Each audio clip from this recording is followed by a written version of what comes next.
वाघनखावर जे काही वाघनख आपल्या देशामध्ये आणणार आहे त्याच्यावर टीका टिप्पणी करण्याचं काम हल्ली काही दिवसापासून सुरू आहे। इंद्रजीत सावंत जे इतिहासकार आहेत कोल्हापूर मधून, त्यांचे काही पत्रकार परिषद मी पाहिली, मी ओळखतो त्याला, पण मला प्रश्न विचारायचा इंद्रजीत सावंतांना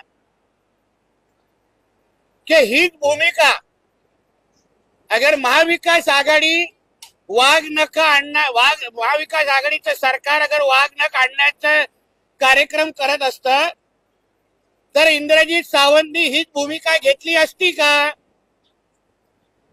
एवढाच इतिहास सांगण्याचा प्रयत्न केला असता का?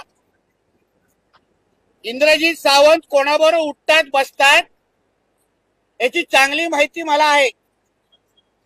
मी चांगल्या पद्धतीने त्यांना ओळखतो।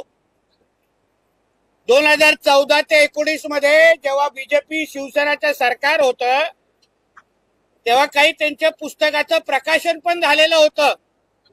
ते कोणी केलं, कसं केलं, ह्याच्या सगळ्या गोष्टी माझ्याकडे आहेत। पण आता वाघनखाबद्दल घेतलेली भूमिका ही फक्त महायुतीच्याच सरकारच्या विरोधात आहे की तीच भूमिका महाविकास आघाडीच्या काळात पण घेतली असती? मग याच इंद्रजीत सावंतांना एवढे इतिहासाचे दाखले त्यांना माहिती आहेत, अभ्यासू व्यक्ती आहे। मग विशालगडवर जे काही इस्लामीकरण चालू आहे, दर्गे बांधले जात आहेत, मस्जिदी उभे होत आहेत किल्ल्यांवर, त्यावर हे कधी इंद्रजीत सावंत आपल्याला बोलताना कधीच दिसले नाही।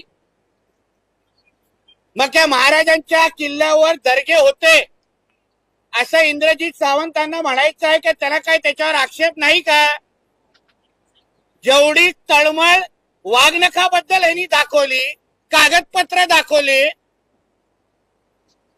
मग महाराजांच्या किल्ल्यावर हे जे दर्गे बांधले जात आहेत, हिरव्या चादरी चढवल्या जात आहेत, त्यावर कधी हे इंद्रजीत सावंत बोलताना आम्हाला कधीच दिसले नाही।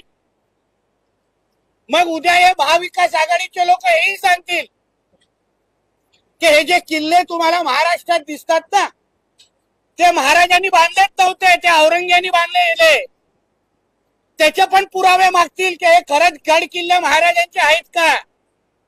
हे नालायक त्या पण टोकावर जातील। म्हणून अशा पद्धतीचं घाणेरडं राजकारण छत्रपती शिवरायांच्या बद्दल कोणी करू नये।